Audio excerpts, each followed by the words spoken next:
Hey there, it's Kimberly Lucht, and today I want to talk to you about how to be more liked within your business, within your community, within different social groups. This is really going to help you become a more likable person, which in turn brings you more connections, more abundance socially, a lot of things that really just don't happen if you're not well connected socially. And so I want to start off by saying that this isn't about being popular or being liked by everyone or being a people pleaser so that everybody likes you. It's about showing up as your true self and also letting other people show up as their true selves. So there's 3 keys that I want to share with you today. And the first one is ask open-ended questions often.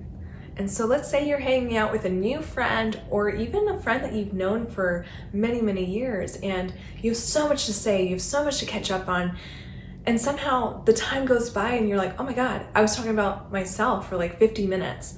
And I don't know if that was really like where we wanted the conversation to go. I didn't really hear about them or their updates or their reality, like what's going on in their world. And there's a key here that I think can help us with this. Asking open-ended questions often doesn't mean that you're asking all the questions and not letting them ask you questions. It's a mutual and reciprocal act of, I want to know about your life and you want to know about mine. Usually you'll see that in healthy relationships and healthy conversations, it'll be about 50-50, that kind of give and take energy where you're asking and then answering, or, kind of giving and receiving. Like that's kind of the nature of a lot of the energetic relationships that we have in our lives. And when it does have that kind of full circle element to it, where the energy comes back to you and then goes away from you, comes back to you, then goes away from you. It's not like linear and just towards one person. That's how we know that a relationship is going to thrive, when there's open-ended conversation between the two of you. And so if you ever feel like you talk too much, this is definitely me sometimes, for sure, a lot of Gemini energy. I have so much to talk about, but really thinking about, okay, if you are consistently always the person that talks 90% of the time, 80% of the time, 70% of the time, wondering, hey, like, is that where I want to be? Is that something that feels right for me? And does it feel good for everybody involved? It's definitely easier to build a relationship with somebody when you really get to know them, right? And so asking open-ended questions like, what's been the highlight of your week? That's one of my favorites to ask or text people, is what's been the highlight of this week for you? Or what's something that you would change if you could change anything in the world? Really developing kind of a conversation around questions that you're actually curious to get answers to. And so that's the first key, is really maintaining those open lines of communication with open-ended questions. Now, if you feel like there's a friend of yours or a relationship that doesn't necessarily return the favor and doesn't like ask you questions as well, and it's kind of more about them and their answers and their lives, you can either communicate that to them and be like, hey, like it'd be nice if we had more of a ask and answer dynamic, understanding that, hey, if they don't feel like asking you any questions ever, if that doesn't necessarily change, then maybe that's not the relationship for you, and that's okay. Like I said in the beginning, this is not about being popular or liked by everybody. It's being liked by the people that matter most to you. So that was key number 1, is asking open-ended questions, having open-ended conversations with people. Key number 2 is to have this kind of compassionate lens when you hear people speak to you or tell you things, versus having a lens of judgment. Before passing judgment on people around you of, wow, she's really frenetic, or wow, she's really anxious, or he's really sad and depressing, before passing sort of judgments on those people, asking yourself, what could be going on underneath the surface? What are some ways that I could maybe help or be of service to this person? What stories are underneath this behavior? So those questions, even if they're just internal questions, bring back the lens of compassion instead of judgment.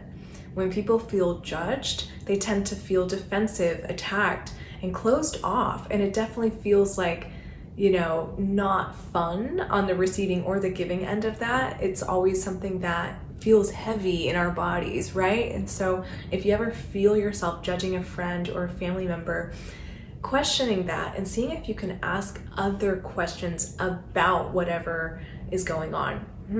I wonder what might have happened yesterday or the day before to this person for them to react this way.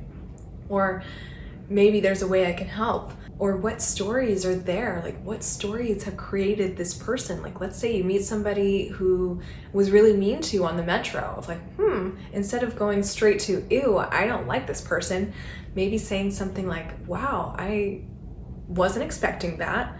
And I also don't know like what their story is. What have they been through? What's been going on in their lives today? We really have no idea. But once we take away the lens of judgment and put on the lens of compassion, it becomes really easy to stay open to people in all of their different dimensions of feelings and emotions and actions and behaviors. We're all like this. We all have good days. We all have bad days. We all have great energy. We all have maybe not so great energy sometimes. And all of it's okay. Accepting it all instead of judging it will help people feel that much closer to you and feel like they can really open up around you. Now, the third key to being more liked as a person is to be easy to be around.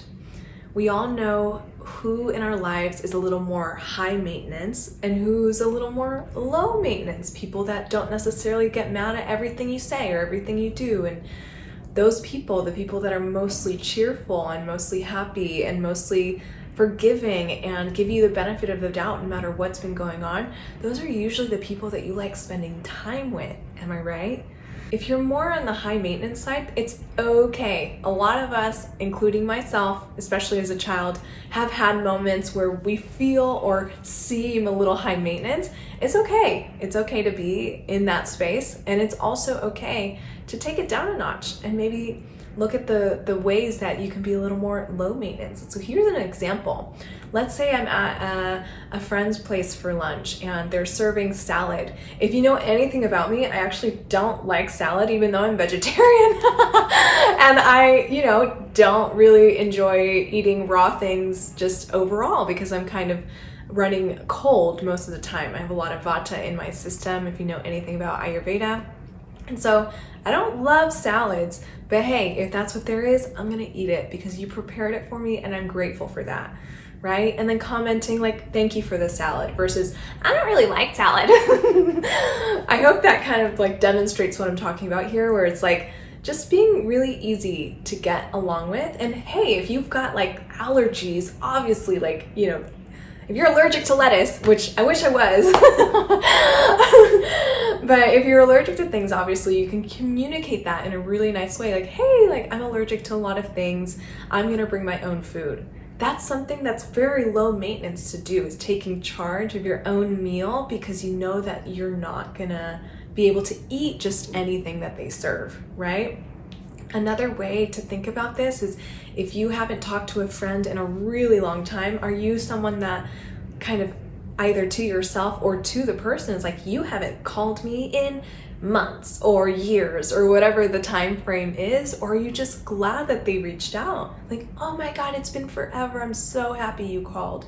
Just understanding and noticing where you fall on that spectrum, knowing that, it's okay if you feel like you're a little more high maintenance or judgmental than you'd like to be. Those are things that we want to really reflect on if we want to create relationships that last and that really fill our souls and our heart.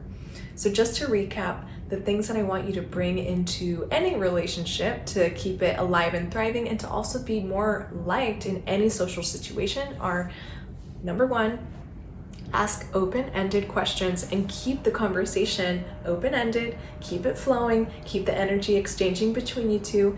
Number two, look at things through the lens of compassion instead of judgment. And number three, be easy to be around. Be more low maintenance. Try to just be as easygoing as you want to be. This doesn't mean that you have to be kind of like, I'll do whatever you want, I'll go with the flow all the time. You definitely can have boundaries around that. But when you can, be easy to be around.